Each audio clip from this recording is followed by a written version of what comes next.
आप देख रहे हैं इंडिया न्यूज। सबसे पहले देश आपके साथ मैं रचना बंसल।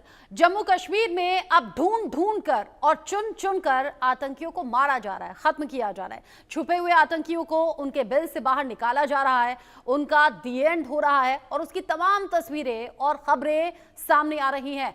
2 दिन के भीतर 6 आतंकी ढेर कर दिए गए हैं। पहलगाम घटना के बाद में कुल मिलाकर 14 ऐसे आतंकी थे जो कि हिट लिस्ट पर रखे गए और अब एक एक करके उनका सफाया हो रहा है। 48 घंटे के अंदर 2 मुठभेड़ और 48 घंटे में 6 आतंकवादी ढेर। आज जम्मू कश्मीर के त्राल में सुरक्षा बलों को बड़ी कामयाबी हाथ लगी है, जिसमें जैश ए मोहम्मद के 3 आतंकवादी मारे गए आतंकियों के नाम आसिफ, आमिर, यावर हैं। इससे पहले मंगलवार को भी 3 आतंकवादियों को ढेर किया गया था।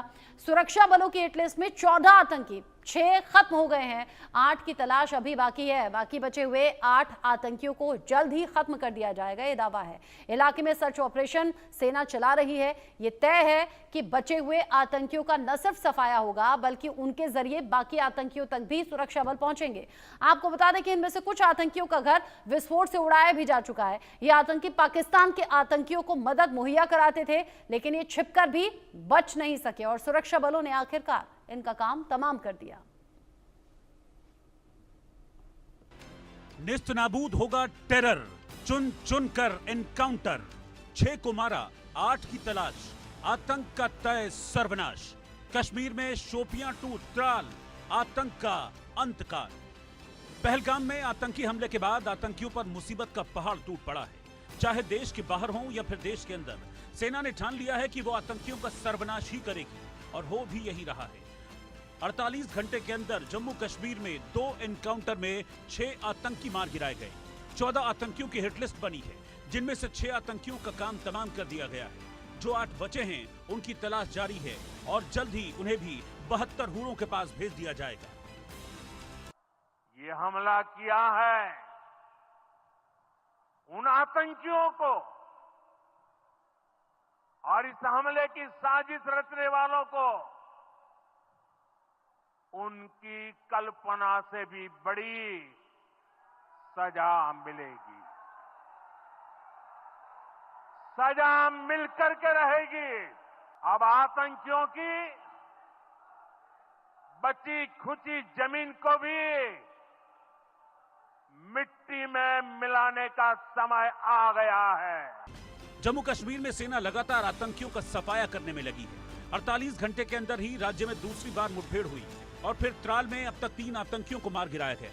सुबह सुरक्षा बलों के साथ मुठभेड़ में मारे गए 3 आतंकवादियों का नाटकीय फुटेज भी सामने आया। एक वीडियो में आतंकवादी कंक्रीट के खंबे के पीछे छिपा हुआ दिखाई दिया। उसके हाथ में असॉल्ट राइफल थी। दूसरे वीडियो में, जिसे दूर से फिल्माया गया है, आतंकवादियों को टूटे हुए शेड के अंदर छिपे हुए देखा जा सकता है। मरने से पहले एक आतंकी के अपनी मां से वीडियो कॉल पर बात करते हुए तस्वीरें भी सामने आई।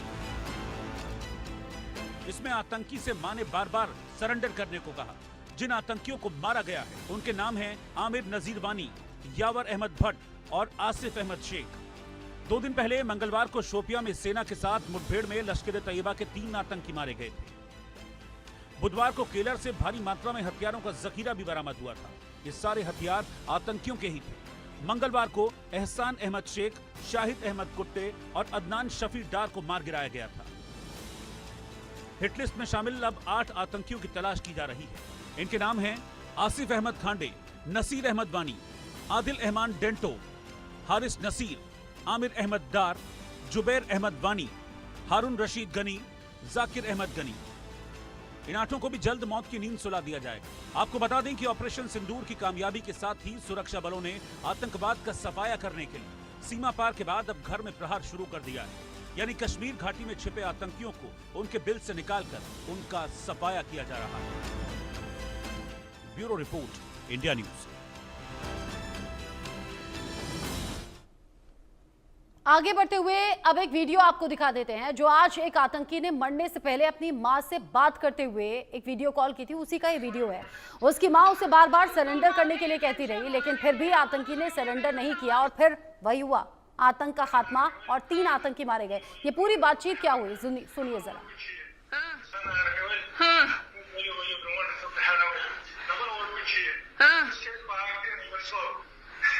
Сейчас он лагия, меня не боюсь, как это что самон буй. Tröiviimis darvaza liiku.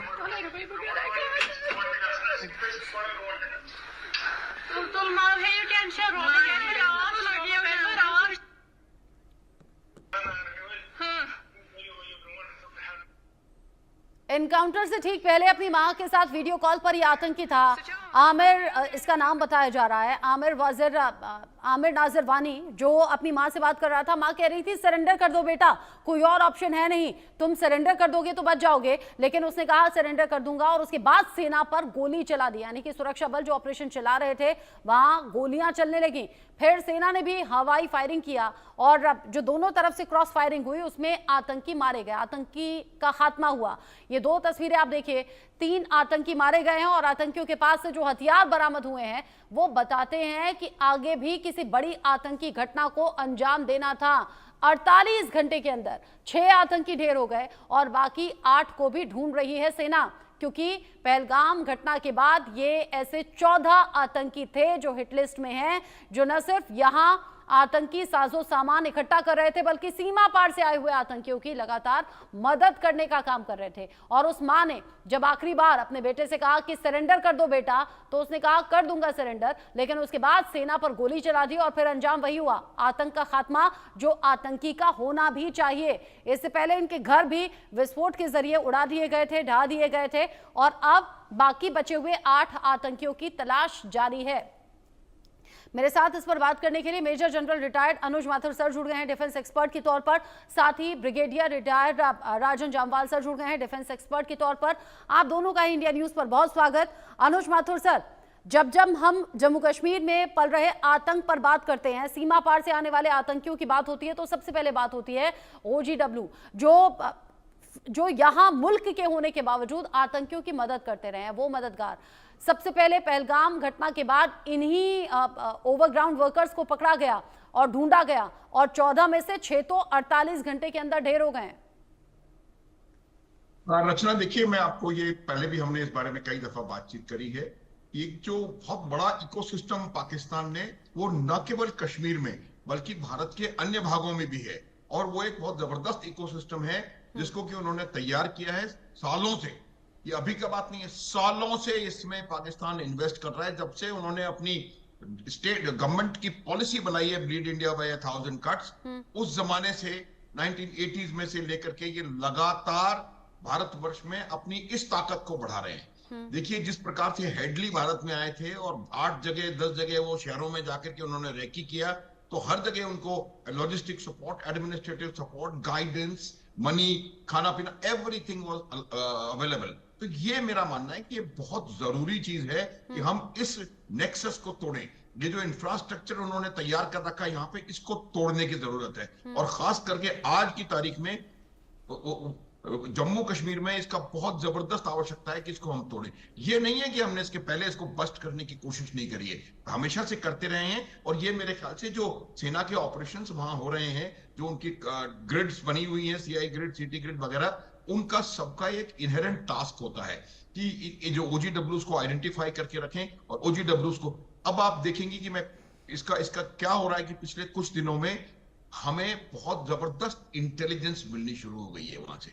और पहले ये नहीं कि पहले नहीं मिल रही थी, ये बार बार कहूंगा, लेकिन अभी बहुत एकदम से आनी शुरू हो गई है। उसकी वजह यह है कि पिछले 5-6 सालों में कश्मीर जो है वो शांति देख रहा है। इन कश्मीरियों ने अपनी 2 पीढ़ियों को आतंकवाद की आग में झुलसते हुए देखा है, और जब पिछले 4-5 सालों से इन्होंने शांति का वो एक्सपीरियंस किया, तब इनको लग रहा है, तभी वो जो आपने वीडियो दिखाया उसमें मां कह रही है उससे कि आप छोड़ के आ जाओ, सरेंडर कर दो। तो मेरे को ये लग रहा है कि बहुत कम परसेंटेज अभी वहां पर ऐसा है जो कि हार्डकोर इन आतंकवादियों की तरफ है, बाकी बहुत सारा परसेंटेज पिछले कुछ सालों में निकल उभर करके सामने अलग आया है। और उससे ये फायदा हो रहा है कि अगर मान लीजिए आपको बहुत ज्यादा फायदा नहीं हो रहा है, तो पहले इन लोगों की प्रेजेंस से नुकसान होता था, वो नुकसान कहीं ना कहीं कम होना कम हो गया है। और मेरा ये मानना है कि अब हमको जितने बचे कुचे ये जो OGW नेटवर्क है, इसको पूरी तरह से ध्वस्त करना पड़ेगा।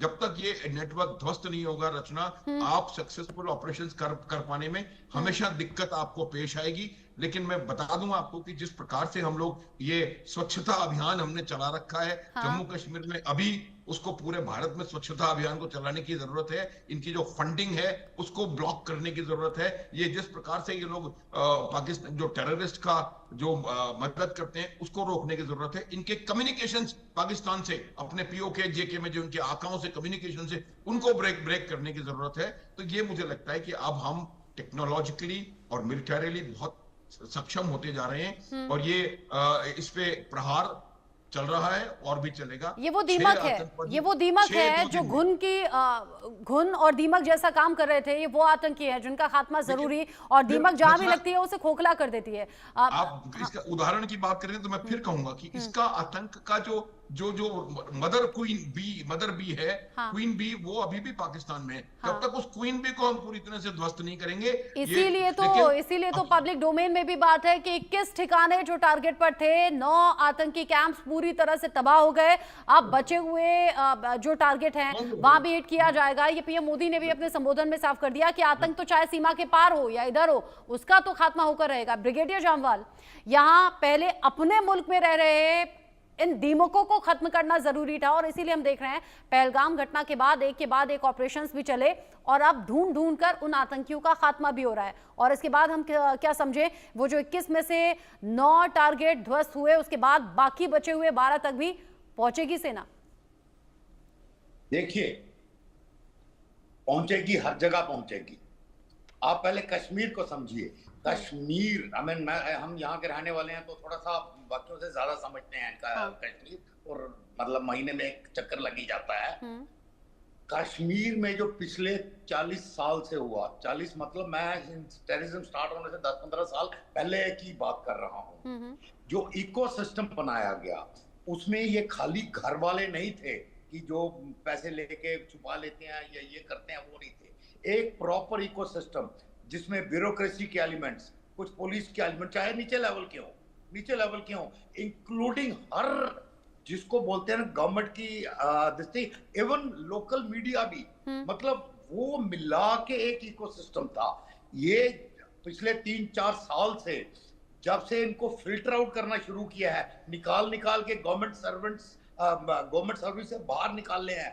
आप यकीन नहीं करेंगे कि इवन स्कूल्स के टीचर शामिल थे, सर्विस कर रहे थे और शामिल थे रेडिकलाइज करने में। मतलब क्या क्या क्लासें लेते थे पता था सबको, बट कोई इस पे एक्शन नहीं ले रहा था। अभी जब इन पे किसंजा चचा है, हमने 4-5 साल देखे हैं कि कितने लोग बाहर निकाले हैं। अब थोड़ा डर बैठा है। अब जब सेना और बाकी सिक्योरिटी एजेंसीज और पुलिस कर रही है ये काम कि एक घर में मतलब हम सैनिटाइज कर रहे हैं कि कहाँ है, अब ज्यादा खबर आनी शुरू हो गई है। और कश्मीर में सबसे बड़ी प्रॉब्लम में क्या रही है, हमेशा नेशनलिस्ट कॉन्स्टिट्यूएंसी ये कश्मीर में थी पर उसको दबाया गया सरकार। मतलब ये हालत हमने कश्मीर में देखी है। अगर कोई भारत की बात करता था ना, उसके ऊपर FIR हो जाती थी। तहसीलदार बुला के उसको बोलता था, तू क्या इनका एजेंट है, तू क्यों ये बात बोल रहा है, उस टाइप का। मतलब अब जब ये उल्टा होना शुरू हो गया तो अभी ये कार्रवाई बढ़ेगी। इस कॉन्स्टिट्यूएंसी को हमको और डेवलप करना है। और ऐसा नहीं है कि छोटे मोटे जो 2-4 लोग हैं, काफी लोग हैं, बहुत लोग हैं। अब ये खुल के आना शुरू हुए हैं। अब मतलब कभी बोलते थे कि झंडा नहीं उठाने को मिलेगा। अब इन लोगों में जब हिम्मत आई है कि घरों पे भारत के झंडे लगाने शुरू कर दिए, हमें इसको और इनकरेज करना है। अब देखोगे इसका असर कितना निकलेगा। आपको इतनी इंफॉर्मेशन मिलेगी। रिजल्ट आने शुरू हो गए हैं पर काफी नहीं है। हमें थोड़ा सिनर्जाइज्ड और तरीके से काम करना है। हमारी इंटेलिजेंस एजेंसीज और फोर्स ग्रिड है, इसको थोड़ा और सिनर्जाइज्ड होना है। थोड़ी सी हल्की कमियां हैं, बहुत ज्यादा सिनर्जी ऊपर के लेवल पे हो चुकी है, पर नीचे लेवल पे भी ये सिनर्जी लागू होनी चाहिए। जहां तक आपने बात करी बाकी बचे टेररिस्ट कैंप की, देखिए भारत ने डिमॉन्स्ट्रेट कर दिया है कि हम एट विल उनको डिस्ट्रॉय कर सकते हैं। अभी देखना है कि उनको मौका दिया गया। आज जैसे अगर आपने हमारे विदेश मंत्री जयशंकर जी की स्टेटमेंट सुनी होगी जो दी उन्होंने कि हम पाकिस्तान से इस बारे में बात कर रहे हैं, हम कोई एड्रेस नहीं दे रहे, कुछ नहीं है। कहते हैं लिस्ट हमने बहुत पहले दे चुकी है, कौन कहाँ रहता है उनको पता है। हम ऑब्जर्व कर रहे हैं कि क्या उस पे वो हरकत करते हैं, कैसे पकड़ना है, क्या करना है उनका, वो भी हम उनके ऊपर छोड़ रहे हैं। पर हमें वो आउट ऑफ एक्शन चाहिए, हमें दे दें, खुद कर ले, निपटा दे उनको, कैसे करना है।